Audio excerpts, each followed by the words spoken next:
In this lesson, we're going to be talking about a program called Metasploit.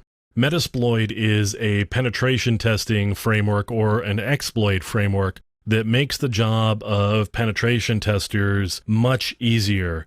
And the way it does that is it provides a quick and easy way of writing your own exploits against systems by bundling a number of payloads and quick mechanisms to get some exploits written pretty quickly and easily. Now, the other thing that Metasploit does is it bundles a lot of already written exploits for a lot of different software and operating systems. And so it gives you the ability to make use of the work of other people with these exploits, so you're not starting from scratch every time. So Metasploit was actually written by a guy by the name of H.D. Moore, written with the idea of being a framework that you could use to do a job more easily. At some point in the last several years, it was purchased by a company by the name of Rapid7, and H.D. Moore now works for Rapid7. It was originally written as a command line tool. Eventually, they added a GUI to it, and now with Rapid7's involvement, they actually have this web interface. So the very first thing that I would do, create a project, and I'm going to call it home.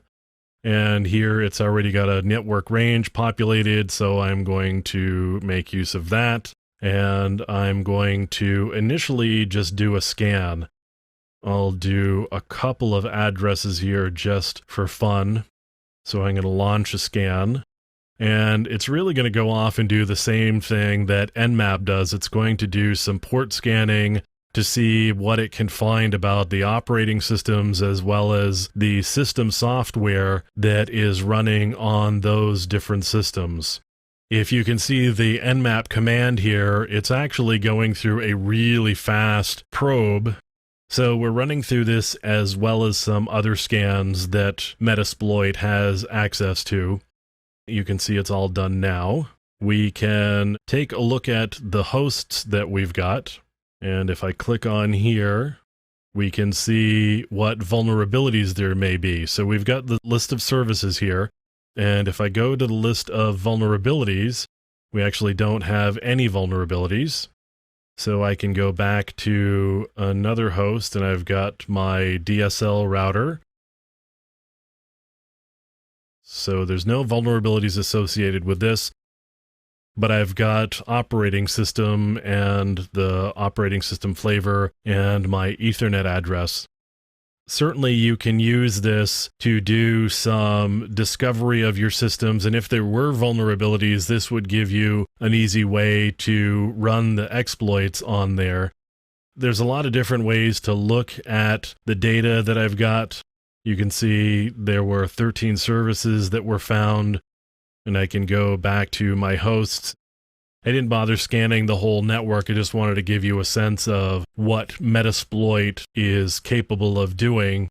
And you can see here that once it's done the scan, it sort of figures out what it may be able to do with the information that it's found. And in this case, the two systems that I had it scan actually don't have any vulnerabilities that Metasploit knows about. This is not a vulnerability assessment tool along the lines of Nessus or Nexpose, and you can see references here to Nexpose. Metasploit integrates with Nexpose, and Nexpose will do the vulnerability assessment and then feed the data back to Metasploit to provide details about the types of services that you may be able to exploit. So this is really looking for some vulnerability data from a vulnerability scanner. Now, the other thing you can do from this Metasploit is you can go to the modules and take a look at the different types of exploits that are available. This is a starting point for Metasploit. In subsequent lessons, we're going to take a look at the command line interface for Metasploit and see how that works and how that's different from this web interface.